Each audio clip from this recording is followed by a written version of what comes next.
3, real estate economics analysis company based in Asheville, North Carolina. We do a monthly lab where we talk about specific issues, projects, but today is going to be a focused conversation on municipal finance.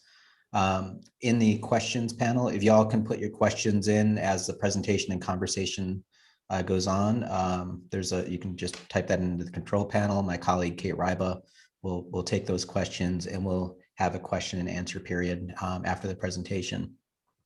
A couple of quick housekeeping rules on the webinar. If you could mute your camera and mic if we haven't done that already, just as a rule for the show, and then you can pop in back during the Q&A period. But we're just going to start with 3 very special guests, Scott Bernstein, Chuck Marone, and Sheila Weinberg. I'm going to intro their bios in a second. But really why the 3 of us are here is one of the most boring but unbelievably important content pieces of what's going on this year, which is the changes to GASB and the rules of GASB, or also the GAP. I couldn't resist doing the plug on the logo there. But GASB is the Governmental Accounting Standards Board. And it's some of the things that you've heard us talk about. You've heard Chuck Marone talk about in Strong Towns, and things that we bump into with roads listed as assets. And one of the jokes that I like to say is that my computer is an asset. If I had delivery vehicles, that's an asset. My houses or real estate, if I had commercial real estate, it's an asset. Yet on the books inside the municipal finance that we see, roads and pipes, they're documented. They're just not listed in the liability ledger, which is what they really are. So when you document the liability of the roads of Lafayette, Louisiana, on the red is their actual liability, in blue is the money that they actually have to pay for the roads, which is a really big problem. So what communities do is they go out and they can't meet that liability, so they take out bonds to pay off that liability, yet the bonds are consuming some of your revenue. So they really only have $25 million to pay off $1 billion of liability. So they're only focusing on that little piece of what they think is the immediate liability, but not the full scale. So all of this is because of the way that we document things. And that's what this conversation is about today. So first, let me introduce the guests. Hey, Joe, I think that your screen froze.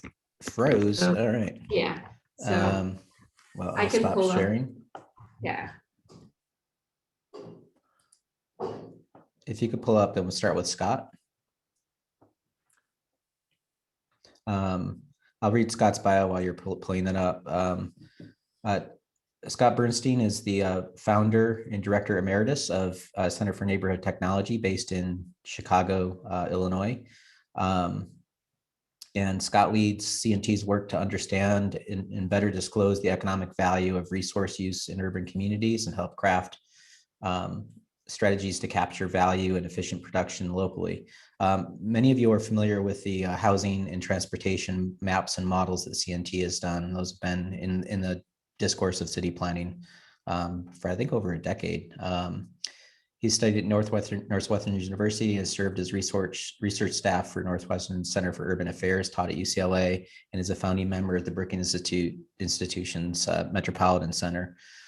President Clinton appointed Scott to the President's Council for Sustainable Development, where he co-chaired task forces on metropolitan and sustainable communities and cross-cutting climate strategies. And Scott is also very involved in the Congress for New Urbanism, and that's where I met Scott. Next slide is alphabetical order. We have Chuck Marone, founder of Strong Towns, known as Chuck to his friends and colleagues. He's the founder and president of Strong Towns and the author of Strong Towns, A Bottom-Up Revolution to Rebuild American Prosperity. He's a professional engineer licensed at the state of Minnesota and has been a land use planner for over 2 decades. He holds a bachelor's degree in civil engineering and a master's of urban and regional planning in both University of Minnesota. And we also did that Lafayette project in partnership with Chuck. And finally, new to our audience, next slide, is Sheila Weinberg, who's a CPA and founder of Truth in Accounting, whose mission is to compel governments to produce financial reports that are understandable, reliable, transparent, and correct. An issue that we could strongly get behind at Urban 3 with our modeling. Since 2003, Ms. Weinberg has led Truth in Accounting's research initiatives, which include the Truth About Balanced Budgets a 50-state study, and the financial state of states, and the financial state of the union. There's actually a great website you could see floating over Sheila's head, Data Z, that compiles all of that information for communities across the country. She's earned a bachelor's of accounting from the University of Denver, and she's attended on an academic scholarship. She received her CPA in 1981. So with that, we're going to just go ahead and bring the panel in. We're going to start with Sheila to introduce the topic and what her company is doing, her organization is doing to bring literacy, and also comment on the GASB period. So with that, I'm going to turn it over to Sheila, and then we're going to follow with Scott, and then Chuck, and then we're going to open it up as a community, as a group panel. So with that, I'm going to go on mute and mic, and we'll see you in a little bit, Sheila. Oh, thank you so much, Joe. It was great to meet all you guys, and now I'm so happy to be part of your webinar. I started Truth in Accounting because I really felt that the citizens of the United States were not receiving the financial information they need to be knowledgeable participants in their governments. We started at the federal side, and then about, when they were running quote surpluses, but they were going into debt at the same time. And I realized that wasn't accurate. And we elected a president based upon Gore was going to put that surplus in a lockbox, and Governor Bush was going to put it, return it to the American public in the form of a tax cut. And I had done the accounting since I'm a CPA, and I realized that we really didn't even have a surplus. So I'm like, after the election, I was like, we just elected the leader of the largest financial organization based upon the wrong numbers. So I started Truth in Accounting. Then honestly, every time I spoke in my hometown state of Illinois, people would say, well, if you think the federal government's books are bad, you should see the state of Illinois. So we looked at those. By then I'd had a board and some volunteers. We started looking at the states, realized that they were not putting their pension and retiree healthcare liabilities on their balance sheets. So we actually started two things. One was to get the standards changed so they were required to put these liabilities on their balance sheets.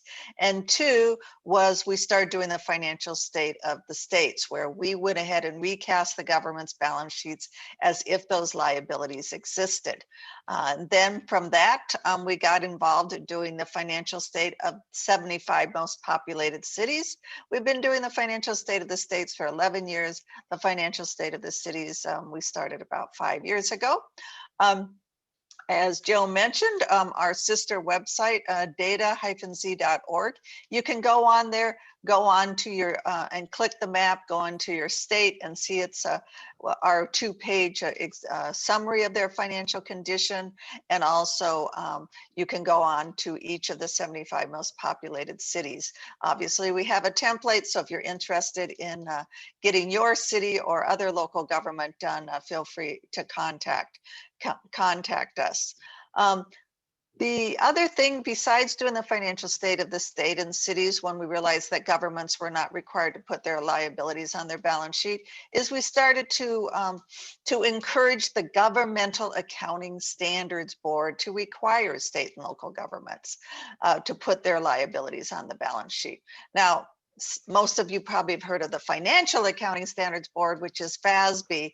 They set accounting standards for state and local governments, but the state and local government officials were like, no, we don't want to live by the same rules as corporations, so they created their own board. Currently, that board has 4 people who either formally or currently work for governments, and then 2 people who are currently have clients, very large clients who are state and local governments, and then 1 bond person.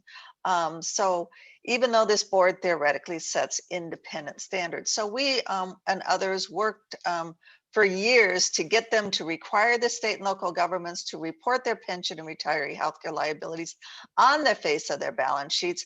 Fortunately, we won the battle, and you can look at the government's consolidated financial statements and get a better picture of their true financial condition. Then but they didn't require that to happen at the fund level. So state and local governments, if you work with them, you realize that they budget at the fund level. They mostly budget their general fund, and most of them, most governments have a balanced budget requirement. And the bad accounting kind of supports that. Yes, we went ahead and balanced our budget, even though they did not include all of the expenses that they're incurring. These financial statements for the general fund are done on some crazy accounting system called the modified accrual basis that GASB made up. It's in essence cash basis. So loan proceeds increase the general fund balance. But if you don't fund your pension liability or your deferred maintenance properly, that doesn't negatively affect your fund balance. So many states and local governments will balance their budget, but go into debt, not pay their bills, and not underfund their pensions, all while these financial statements say that, yes, we did balance our budget. So we are working right now, and as Joe mentioned, tomorrow is the big date, that letters to GASB to say, get rid of this insane accounting. We need a financial accounting that is full accrual, that includes all your liabilities and your expenses as you incur them. It's just maddening to me to look at these general fund balance sheets and they do not have unfunded pension liabilities as a liability. It's just crazy. So we're trying to get that set up. You can, I'll put into the chat where you can get more information about that. And we have a form letter that you can fill out, a simple email you can send on that webpage. And for more information about our organization, you can sign up for our morning call, which is a summary of state, local, and federal government budgeting and accounting issues. Again, Joe, thank you. And I look forward to questions. Oh, no, thank you. And it's kind of funny when I started, when we started Urban 3, I was running on a cash basis, and my former boss said to me, he goes, "You're not running a restaurant. You need to have an accrual accounting." Well, it's so funny because the IRS does not allow corporations that make more than $26 million a year to do their books on the cash basis. But these general fund with millions, if not billions of dollars liability, if revenue running through those are done on this cash basis. Well, thank you, Sheila. And now I want to turn it over to Scott. And Scott tipped me off a long time ago. I was going on about finance, and Scott said, "Do you even know about GASB?" And it just blew my mind as he started talking about it. So with that, we'll turn it over to Scott, and then on to Chuck. Thanks, Joe. It's a pleasure to be with everybody today. My work has been over the decades to build a network of people who can count on the information they need to make better decisions and to design better place-based systems to help better intercept the value of smarter and more sustainable development, whether that's at the scale of a village, a neighborhood, or a town, or at the scale of a large city or a state or the country. We've built our own set of information systems to complement those that are generally available through sources such as the census. And if you go to Center for Neighborhood Technology or cnt.org, you'll see what you can see what those look like. On the topic today, the reason this is critical to the future of the places where we live and do work is that not all expenditures are the same. If I spend $1 on something that's going to get used up, like some paper or a disk, and I account for it in the year in which it's used up, I'm done with it. If I spend $1, though, on a long-lived asset, a road, water line, sewer, stormwater management system, energy services, telecommunications, or buildings for fire, school, and police, we reasonably expect that those will last a long time. And So we need to know how long these should last. You could say some of these are perpetually renewable. And in fact, the cities are renewable resources. And perhaps the way to think about capital asset accounting is that it's that which we try and make perpetually renewable. But you also want to know, in the sense that we just heard about, similar to the situation for pensions, what we're on the hook for, what the liabilities are. In the case of capital assets, not only do you want to know that your town, your government is looking after their quality and maintaining them and taking preventative actions, but you want to know that the dollars and cents that are on the books tell you something and set up warning signals if things aren't right.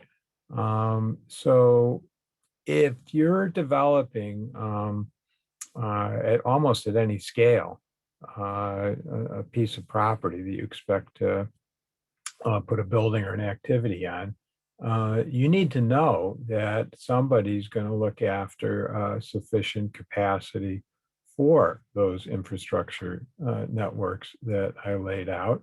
If the networks are already there, you want to know that the capacity will be there. If extra costs are going to be incurred, you want to know those will be accounted for. And you want to know that the accounting standards require those to be disclosed in plain English. And right there, that's where the standards fail. In most states, local government and state government are required to give a narrative explaining how the accounting is done, how the financial shape of your place is affected by external events as well as internal management. And you're looking for them to make a statement that tells you what their philosophy is about maintaining these long-lived assets. The wrong answer is we treat them as disposable assets, or we don't care, or too bad if some of these are in places where people don't live anymore, or businesses aren't located currently. Those are known as stranded assets, by the way. And you want some clarity on it.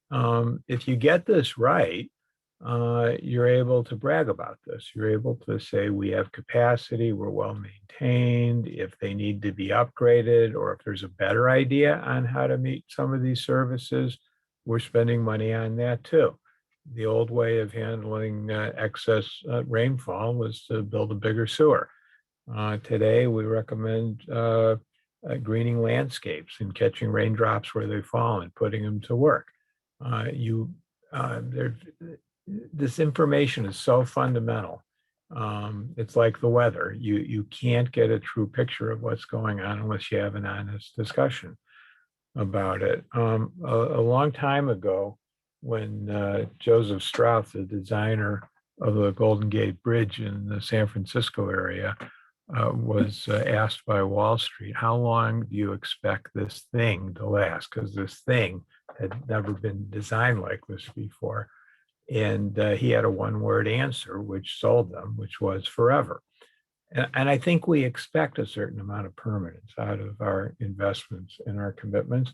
So if roughly half of our economy is tied up in these public services, public realms, the infrastructure that goes on and access to, as Joe has shown with his colleagues and Chuck, that the return on that investment varies with the quality of what we provide and how intensely we provide it, then we need to be able to count on those numbers being true.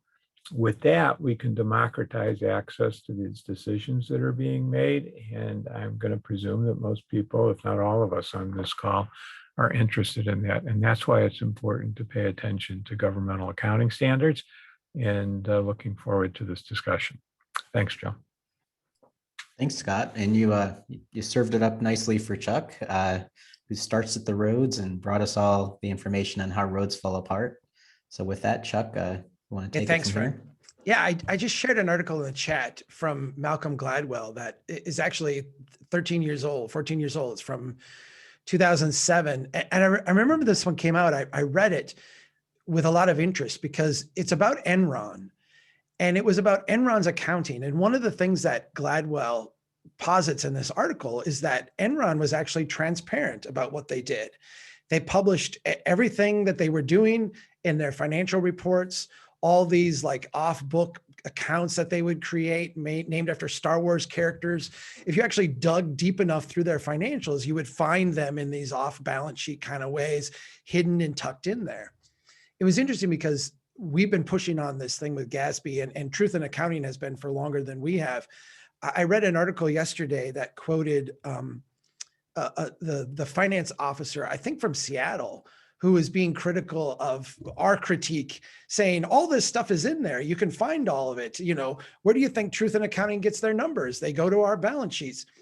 They're in there in the same way that Enron stuff was in there. You got to dig through like all the fine print. You've got to know what you're looking at. You've got to pull it out of this subpart of this subpart of this subpart and interpret it for, you know, in different ways. This is not transparent accounting. It's not the way that people make decisions. It's not the way that people make budgets. It's not the way that governments run. And I think it's important to understand that when the current standards were put together, you're talking about cities really at the end of the first life cycle of this, what we at Strong Towns call the suburban experiment, this post-war expansion period. We were counting roads as assets. We were counting pipes as assets because the people on Wall Street that were investing in communities, making loans, making municipal bonds, loaning money to property owners who were building homes and building businesses, they were looking at it in that way. They want to say, like, who's got the most pipe in the ground? Who's got the most roads in the ground? Where can we build? Today, you have two things going on at the same time. You have cities who have all this aging infrastructure, all this aging stuff that now are obligations and promises that they've made to take care of. You have the ledger of that going up just enormously. That's nowhere accounted for in our accounting. At the same time, you have cities in huge amounts of financial distress doing things that are increasingly exotic and bizarre in terms of finance. The bankruptcy of New York, I'm sorry, I meant to say Detroit. If you study the bankruptcy in Detroit, what you will see is that towards the end, the level of exotic financialization, financial products they were getting into just went off the charts. If we go to Illinois today and we look at their balance sheet, we go to California, we look at what they've done. Again, increasingly exotic things. When we talk about, you know, derivatives and hedging and all this stuff, we're getting into places where governments are now acting like, in many ways, like Enron in terms of their financialization. There was a story in the New York Times last week that talked about how cities are creating off-balance sheet companies, giving the companies their roads, which are counted as assets, which the dummy corporation can then go borrow against and give that money to the city as a way to make their debts and their assets opaque from a balance sheet standpoint. This is literally what Enron was doing to make their place run. This stuff is not transparent. It's not out there in front. And the reality is many public, let me say this in a different way. The reality is that most public officials that I've ever met are good people who run for office for good reasons, who want to make sound decisions, who don't want to financially slough things off on future generations, who want to be responsible. But they're not getting the numbers that they need to actually represent that. They're making decisions in the dark based on next year's budget and what we can do over the next 12 months. They're not making long-term decisions, not because they don't want to, but because they're not being given the numbers. In addition to that, the public itself is being misled by this system that is very opaque, increasingly exotic. The public is being told we can afford these things now, and we'll let the next year's budget and the next year's budget and the next year's budget take care of that. This is a break in our covenant because the public in general is willing to pay for the roads. They're willing to pay for the sewer systems. They're willing to pay for the library and the parks. But what happens is when those things are all counted as assets and they're depreciated out and they're not anywhere on the balance sheet, what the public ledger is treating them at is depreciable assets. They're treating them the way you would treat your refrigerator or your stove in your house, or the packaging that comes in your whatever consumer good you got, it's something that you use up and then throw away. But as a public, when we look at that thing, we're saying we're paying our taxes, so you maintain that road. We're paying our taxes, so you maintain that pipe. We look at it as a refrigerator, which if the refrigerator wears out and goes away, it's not something we throw away. It's something we have to replace because we need food in a refrigerator in our house. The public balance sheet doesn't reflect this. And because of that, it's doing a disservice to the public. It's doing a disservice to the elected officials who are trying to do good things. And it's distorting the way that our professional class within government talks about and treats and relates both the important work they're doing to the public and elected officials. It's created a distorted conversation, and that's what we need to ultimately fix. Thanks, Chuck. Thanks, Chuck. Yeah. So Sheila, will this I'll just start with based on what Chuck said. His point about that. They give distorted information based upon these bad financial statements. The Chicago Public Schools is a perfect example, and they don't have enough money on an annual basis to pay even the minimum on their pension credit card, but the Chicago Sun-Times had a headline that the Chicago Public Schools ended the year with a $300 million surplus right before contract negotiations. In that article, the labor union official said, well, obviously the school district is saying they have a lot of resources, and if they do, they need to spend them in the classrooms. They got a 5-year deal from contract negotiations with salary increases, a nurse in every single school. But that's because this general fund balance, this surplus, did not include their unfunded pension liabilities or any of these deferred maintenance costs. So they really, they didn't have extra money, but these financial statements showed that they had extra money.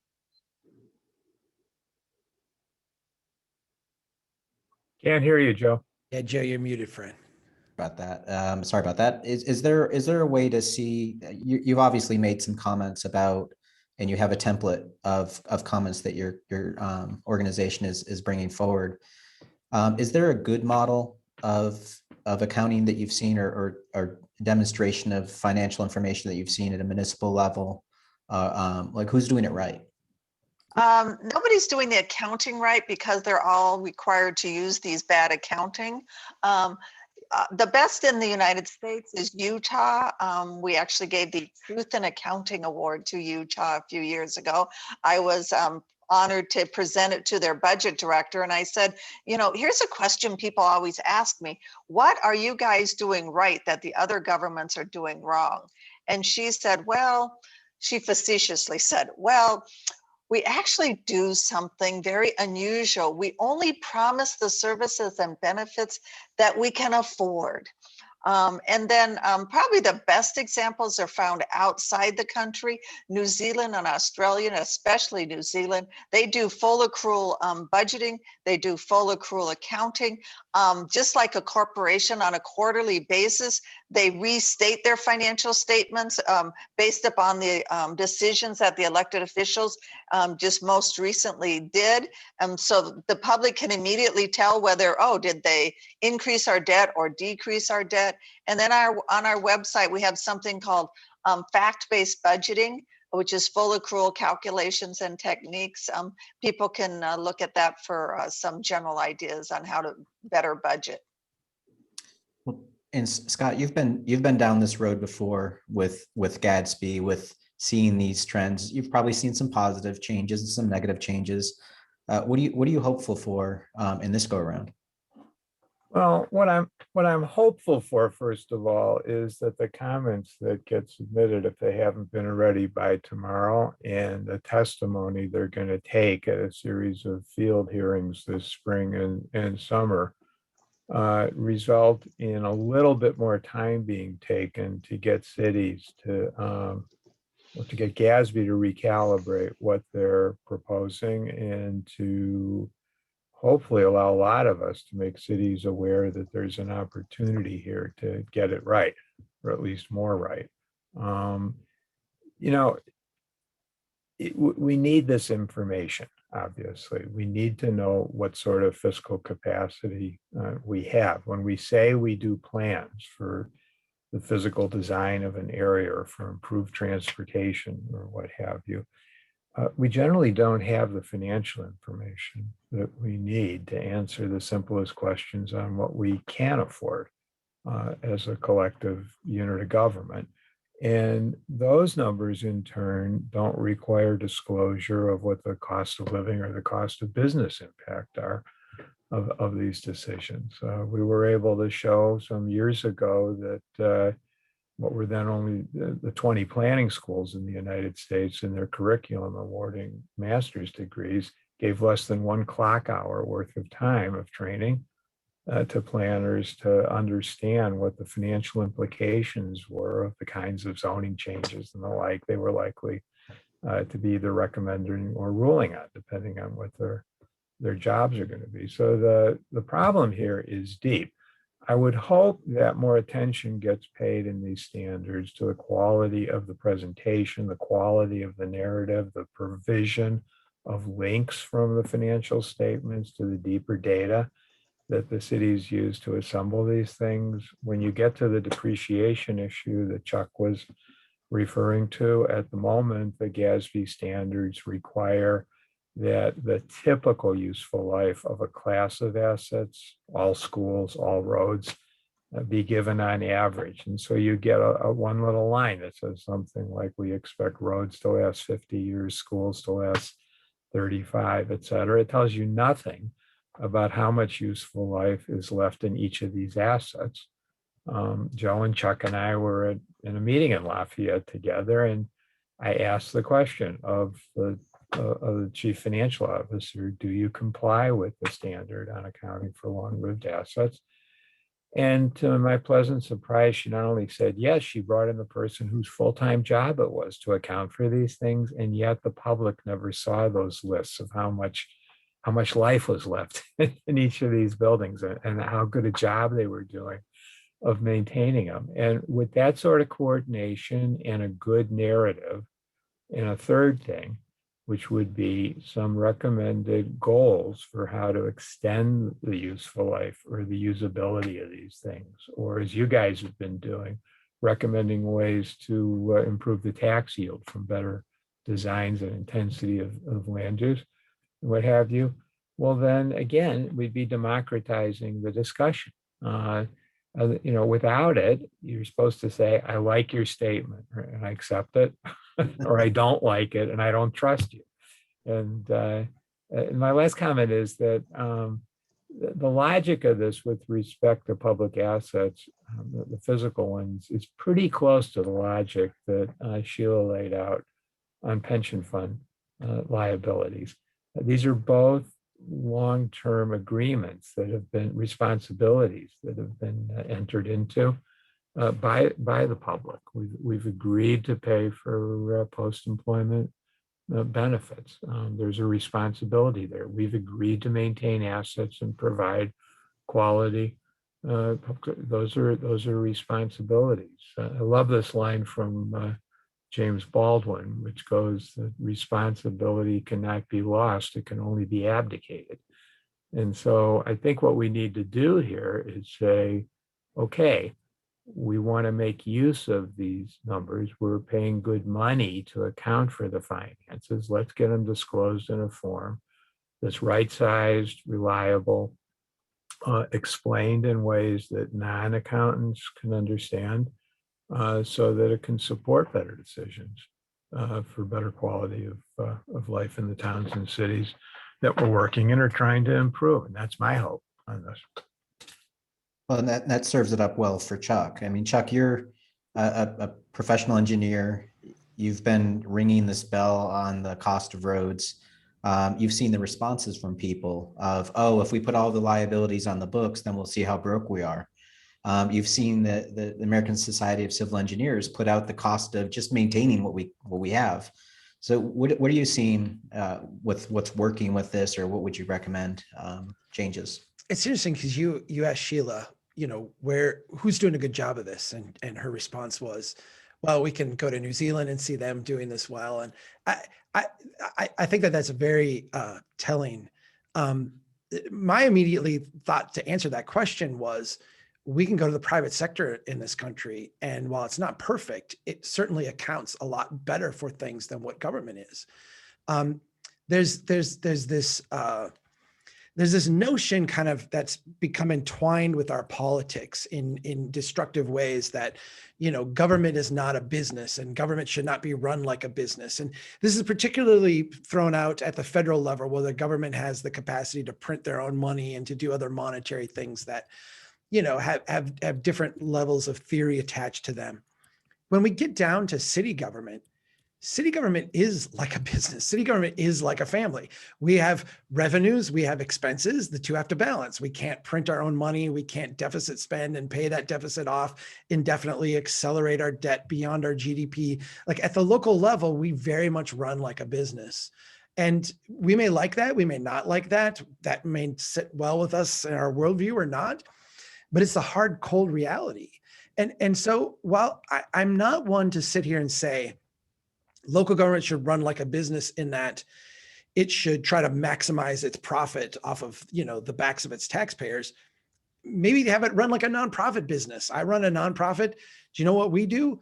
Every year we have a budget, we have a balance sheet, we have revenues and expenses. When we take on long-term liabilities, they have to be documented on our balance sheet. And when we do a current year budget, we have to account for those current year liabilities and the long-term liabilities right alongside of it. They're two separate line items in our balance sheet. It is not difficult to do this. And the fact that city governments can run current budgets with current liabilities only, it would be as if you were sitting at home. I have a 13-year-old and a 16-year-old, and they've got college in a couple of years. And we were looking out over the next, budget year, and we were saying, you know what, we got plenty of cash. We're doing just fine. But we ignored the fact that 2 years from now, we've got a big college bill coming due. No family would do that. That doesn't make sense. We all account for these things. Cities should also be accounting for these things in their current year budget. And it's what we're asking for is actually very simple to do. Yeah, and I would agree with Chuck, and extend it to, credit card debt. Again, would you look at your finances and just go, oh, we're fine because we can pay the minimum on our credit card. We can pay the bill this month, right? Yeah, we can pay it this, and we get that from some elected officials when we recast our, the balance sheets and put these liabilities on there. They're like, oh, well, we can pay that off over, years. So what, it's not due now. Well, it's like, well, you incurred the cost already. You chose to defer it. And it's like them just saying, well, we're paying the minimum, ignore the credit card balance. And Chuck's point that, governments are different and their accounting is handled different is the total reason that they set up GASB is because the government officials said, and they actually have a white paper that says governments are different and their accounting should be different. The reasons that they give is that governments aren't in it to make a profit. Well, as Chuck said, well, they shouldn't be in the business of losing money. They also believe that governments go on forever. And I think we have examples that isn't the case anymore. And I think we're going to get more of those examples. And then, and if they go on forever, they believe that eventually we'll be able to pay off this debt. And then they say, well, even if we have these debt, even if we have these deferred maintenance costs, we can always raise taxes. So we really don't need to account for it like a business does.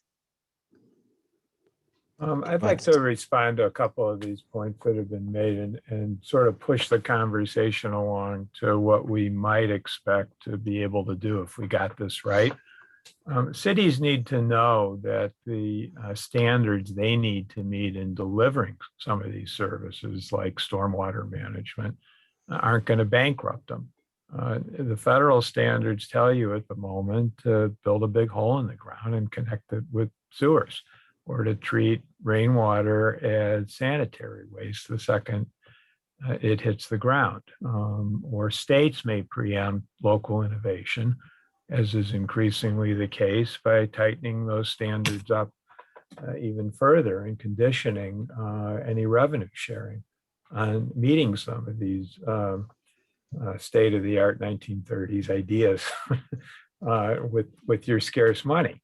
And it seems to me the financial statement isn't enough by itself to manage this, but it's a common point of disclosure. Right now, you see almost nothing in the financial statement about these intergovernmental issues or top-down mandates and the like. And you're told the money's all used up because you got to meet the EPA rules or whatever. And that may not be true. I mean, we've been talking about what's wrong. Let's talk about what happens when your town gets something right and courageously decides to not build the next sewer, but rather divert stormwater into a park or makes everybody treat their parkways as assets, or starts restoring tree canopy, which is popular whether you're in a small town or a large one. There's all sorts of benefits that come out of that produce governmental and consumer surplus if you do it right, but you're not crediting for it right now. And so in a very real sort of way, we should be able to count on the financial statement to reward government for finding what things that lower the cost of living or lower the cost of services provided. There's this related measure of what's called service measures. What are you getting for what you pay for, which is different than are you doing the accounting transparently. And I think that needs to be part of our collective discussion as well, because you could get the transparency we're asking for, and it could be perfect, but you might not be able to afford what you'd really like to have. You might have a big enough reserve fund to pay for all these extra governmental mandates, but you might not have anything left over to do it better. And so it's important that there's a way here of tying this back to goals for a better quality of life and more financial success, frankly, within cities than we currently do. And I think there's room for improvement there. And I think the Government Accounting Standards Board very fundamentally should live up to the responsibility they're given. And this is my final comment. They didn't come out of nowhere. I mean, during the Depression, Congress decided that accounting standards was a federal responsibility. They created an organization, the Securities and Exchange Commission, that is given the responsibility of setting those standards. The SEC gives it to FASB and GASB. They delegate it. So if we're not happy ultimately on what these two private organizations come up with, the institution that could weigh in, although I think it's moving in the wrong direction in terms of right sizing, would be to talk to the federal government about it, because Securities and Exchange Commission is there to make sure that there's some sound financial reasoning and backing behind all these trillions of dollars of debt that are being issued here. And I think we're all saying that's questionable. And so I think whether you're dealing with this at your state house level or just within your own town, and you want to know whether a certain plan or a project or what have you is not only going to pencil out, but is moving you down the road to something better, you can't do that without these financial numbers. They won't do them all by themselves, and you won't be able to understand the financial numbers unless there's a clear description of what the town's up against and what its assets are and how it's accounting for it and how it's going to be paid for. And you want them to brag about it if they're doing something better too. You don't just want to put them in a corner. That's going to probably result in even less transparency. So you want to push for something that's going to encourage better collective engagement around your scarce resources. And I think that's what the opportunity is in communicating around these new standards. And I think, I think this whole group agrees with making things transparent, allowing people to see this stuff, making it less jargony, for one. I'm a big fan of a pie chart. That would always be nice to see, the debt side and your revenues and as well as your expenses. And I think that's going to be the process going forward. I'm going to turn it over to some of the questions from the audience. And one came in from Nathan Norris about, is there a major institution or interest group, profession, or organization that has the power to influence change from the outside? And I think I'll start with Sheila on that one. Who are the big players in this? I'm sorry, would you repeat the question again? Is there a major institution, interest group, profession, or organization that has the power to influence change from the outside? Well, what happens usually is most people have never even heard of GASB, much less know that they have issued exposure drafts. So, and then GASB goes out and they go to the Chief Financial Officers Association, the State Auditors Association. They go to all these government accountants conferences, and they promote what they want to do, and then they ask for public comment. So guess who they get public comment from? Members of the Government Financial Officers Association, the State Budget Officers Association, and other government officials. So that's why it's so important to get comment letters from, quote, the public, from everybody here. And again, it's not like GASB gets thousands of letters. They usually get, less than 100 letters on each comment. I think because we put a big push, they've gotten more this time, but it's not like we're looking at a lot of thousands. So each person who writes in, from this webinar, it's going to be read, and it's going to be impactful. So Joe, on Monday, Strong Towns is going to release a podcast and a video where I chat with two members of Congress, Jake Auchincloss and Mike Gallagher, Republican, a Democrat, urban, rural. This is a bipartisan group. In the conversation, they brought up GASB. They brought up the idea that this, and they've heard it from our site, they've heard it from Truth in Accounting, they've heard it from other places. But they are tuned into the fact that this is messed up and is causing, these two are both on the Transportation and Infrastructure Committee. They're both looking at ways to, make good transportation infrastructure investments that make America's cities stronger and healthier. They're aware of this. And I do think that getting in this GASB process and planting a flag and letting them know, and then also hopefully seeing some advancement from a different end, from a congressional end, is going to result in some positive change. In addition to Congress, your state legislature has some oversight on these issues, usually through their Government Operations Committee. And in your town, you may find you have a chapter of something called Accountants in the Public Interest that put up professionals pro bono to work on issues such as this. And if not, you may be able to find volunteers who can help translate this and help you set better goals for how the accounting should be done locally anyway, even if you're in a small town. Everybody has to do the public accounting one way or another. Some places do it better than others.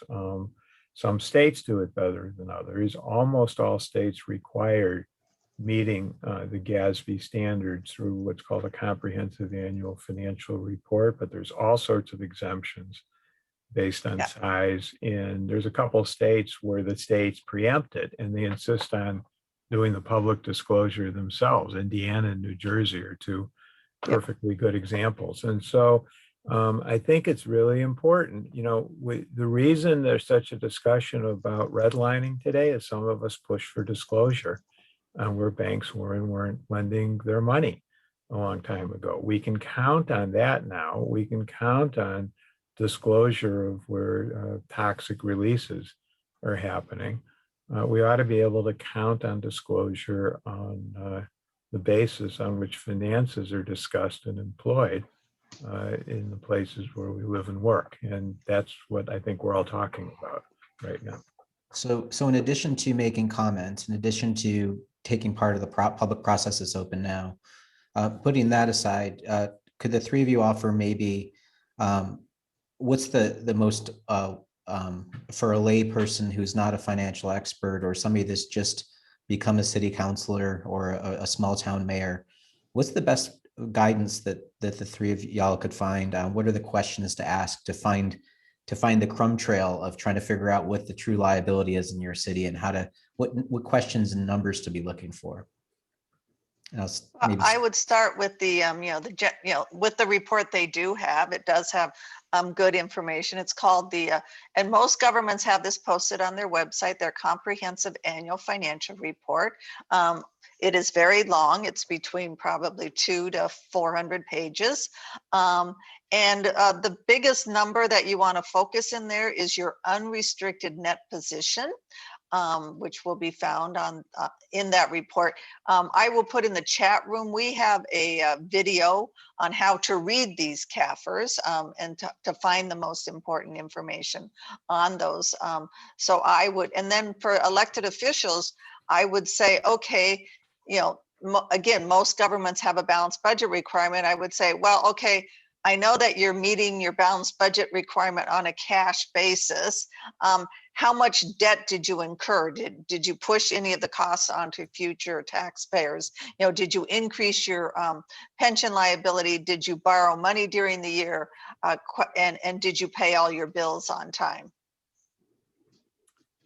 I would echo what Sheila said. You may need to localize some of that advice on how to read your financial statements. I would add that there needs to be a related conversation asking local councils and planning directors how what's said in the finances relates to what the goals of the city are for current and future improvements, expenditures, policies that are there. I mean, you need to know both, is the money there to amortize the investment, whether it's a park to capture the rainwater or a sewer, but you also need to know whether what's being talked about is adequate or not. It's a little bit like the discussion about climate change right now. People are setting all these goals left and right. And the important question to ask in that one, when somebody says, I'm going to save 1 zillion tons of carbon, you listen carefully and then say, but is it good enough? That's the right question. Are we going to get what we need to be doing on this? Is it going to happen fast enough? And have we considered alternatives that might be more locally beneficial? I think that applies across the board in terms of the resources of the city. Cities have tremendous potential collective leverage on these issues if this is done right. But we're flying blind. We don't know what the capacity is compared to what the need is. And I think that's what's got to change. Now, the other institution, to finish the answer to the previous question on what institutions could make a difference, I'd form partnerships with what's left of the media. I would offer, if you've got the capacity to research this stuff, I would keep the pressure on the editorial boards to send a clear signal out for the need to improve. Cities are very sensitive to that. They're trying here to send the signal out by doing the accounting the way they do, that everything's cool, that they're doing it by the book, that there's no fraud, there's nothing being hidden, and we're a good bet when it comes time to go back inevitably to the credit card market, the bond market that was being referred to. And they're sensitive to potential criticism there. So I would look for ways to do that too. If I'm a mayor, if I'm a city council member, if I'm a city manager, I want my public works officials and my financial officials to sit down together and reconcile. The idea that we do a project and it costs $1 million and it will depreciate over 20 years and the financial people can just run with that is not in touch with the reality on the ground. Because sometimes these assets can last longer with good maintenance. Sometimes they fall apart quicker because things have not been done correctly in construction. There's a gap there.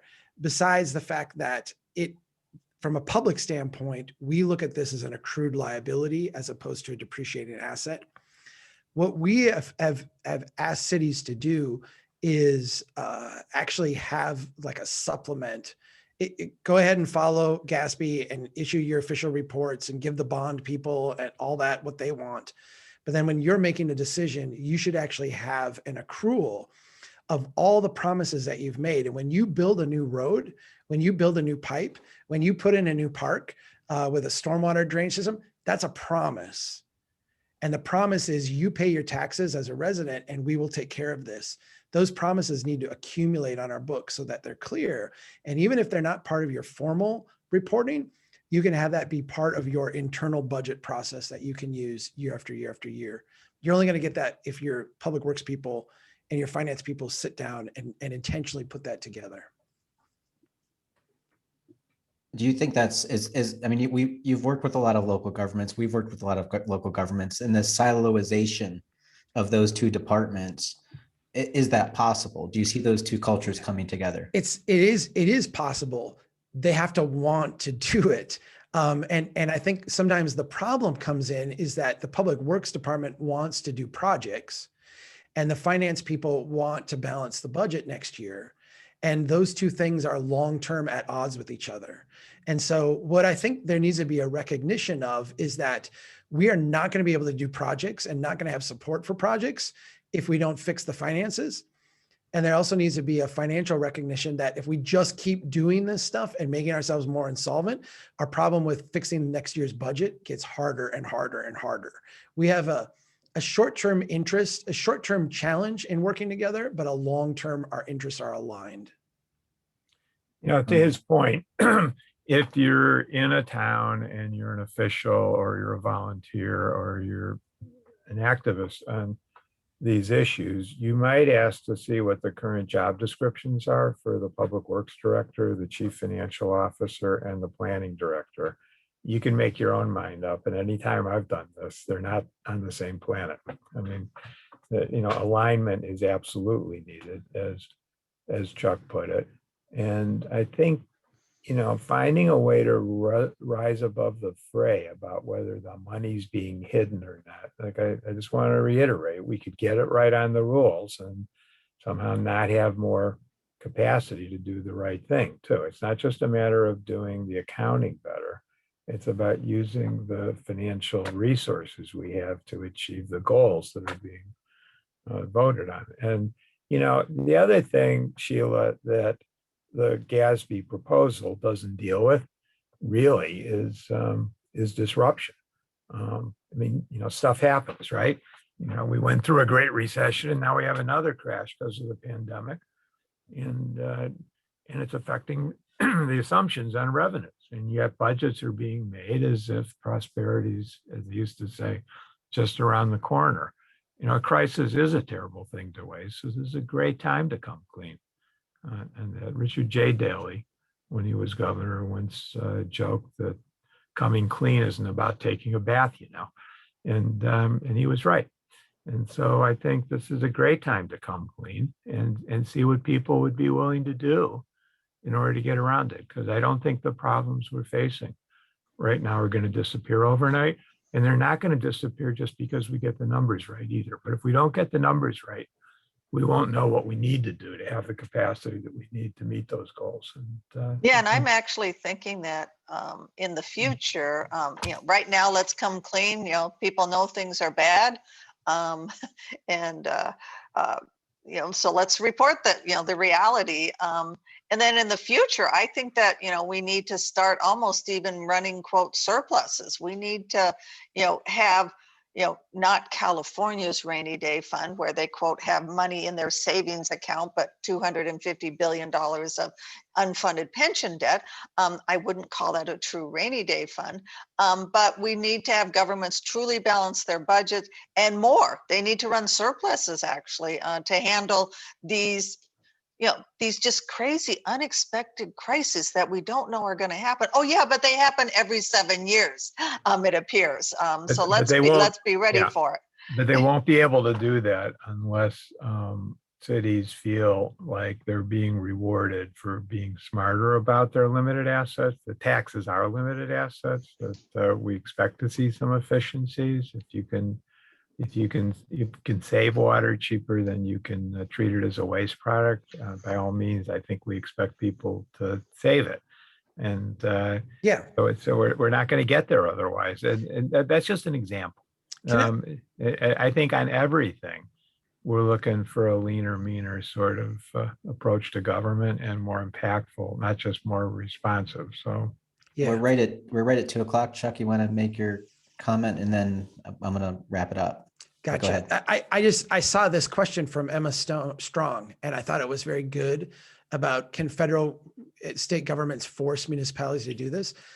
I feel like there is a unspoken kind of thing here that all three of these governments align in what they're trying to accomplish. And I think it's important, and I don't say this to be nefarious in any way.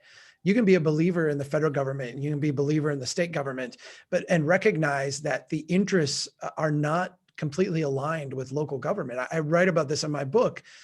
If you look at Hurricane Katrina was absolutely devastating for the city of New Orleans. It wrecked whole wards. It wrecked people's lives. It was totally destructive. But if you measure things at the federal level, Hurricane Katrina was a great boom. It created, multiple quarters of GDP growth. It created lots of employment. The federal government tends to measure things quarter to quarter based on GDP and based on employment figures, which is a much different reality than local governments do. And I think we have to understand that at local governments, it's really about our long-term balance sheet. We can have growth, we can have job creation. Those things are necessities, but we also have to have a solvent balance sheet. And that's, I think, the tension in the state and federal government's outlook on things and local governments. It's a different operation. Yeah, Joe, I think that, we need to mention that, comments are due tomorrow. It may be a heavy lift if you don't just do the form letter from our website and want to do something more. What you can do, because we're asking people to do a lot in a very short period of time, is what they could do is go ahead and write just a few words down, a few sentences down, and then mention that they're going to have public hearings, 6 public hearings. Write your few words down, then mention that you want to testify, and then that will give you time to put your thoughts together, more detailed thoughts. But in every letter, if you do want to testify, you need to mention it in the letter. And so thanks again for having us. Oh, thank you. I want to thank you all for your time. We've recorded this. We'll make sure that you all have a copy of the recording as well as Strong Towns. If you want to hang it on your website, all three of you.